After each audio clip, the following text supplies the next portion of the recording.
Today we're going to make kale salad with apples. So this is kale.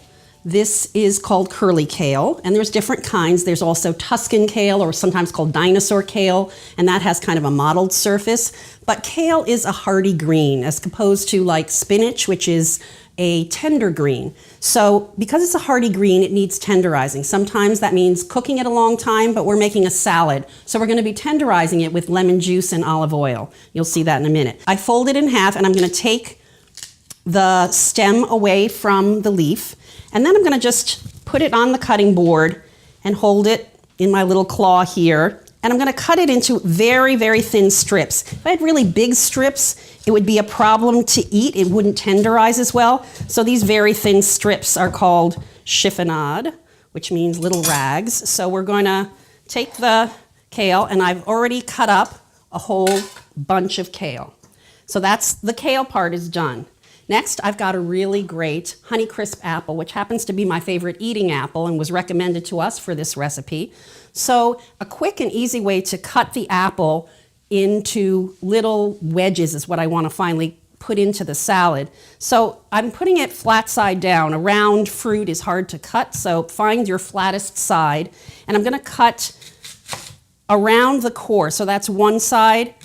I'm leaving that. I'm putting it flat side down. And one more time. And then I've got flat surface to be able to cut into slices. And then I'm going to take them and cut them into little wedges. So I'll show you what that is. And those I'm going to put into this bowl here. I started with some of them, and I put some lemon juice on them because that keeps them from turning brown. So I'm going to just finish cutting these real quick. The rest of our apples, and they don't have to be in any particular size. You just want them to be bite size. You know, I don't think you should be slicing with a knife into your salad. It should be, everything should be bite size. So we'll just go through the rest of this apple. And I think we're good. I think that's probably enough. I'm going to use my little bench scraper here. I'm just going to put a little lemon juice on to keep the apple from turning brown, and our dressing is going to be made with lemon juice, so that can't hurt anything at all. So I'm just going to toss it up so that everything is covered by the lemon. And now here I've got some fresh lemon juice and some olive oil. Here I've got this Cherry Grove Herdsman cheese. It's a aged cheese, so it's kind of dry. It loses its moisture. It actually is lower in lactose when you dry or age a cheese. So I'm using this because it's got some flavor. You need a cheese for this salad that's got some flavor to it. I recommend, if you can't find this, this is a Cherry Grove Farm Herdsman cheese, but you could use a Pecorino Romano. That's a sheep's milk cheese. It's just got to have some sharpness and flavor. You could use Parmesan too if you can't find either of those. First, put in the lemon juice. So I'm not even making the dressing in a bowl by itself. Everything's going right onto the salad, and I'm going to toss this up.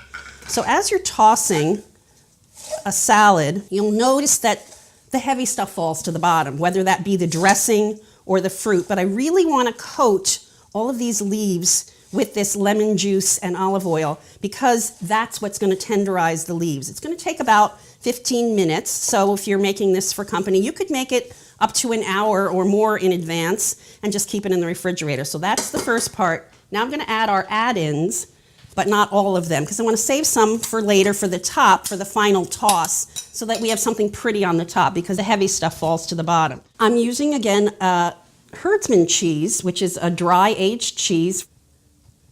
And so now I'm going to toss all of these ingredients. I toss from the bottom and turn over to the top because, as I said, what's on the bottom is the heaviest parts. So I want to integrate all of this. So the olive oil and the lemon juice will be tenderizing the kale.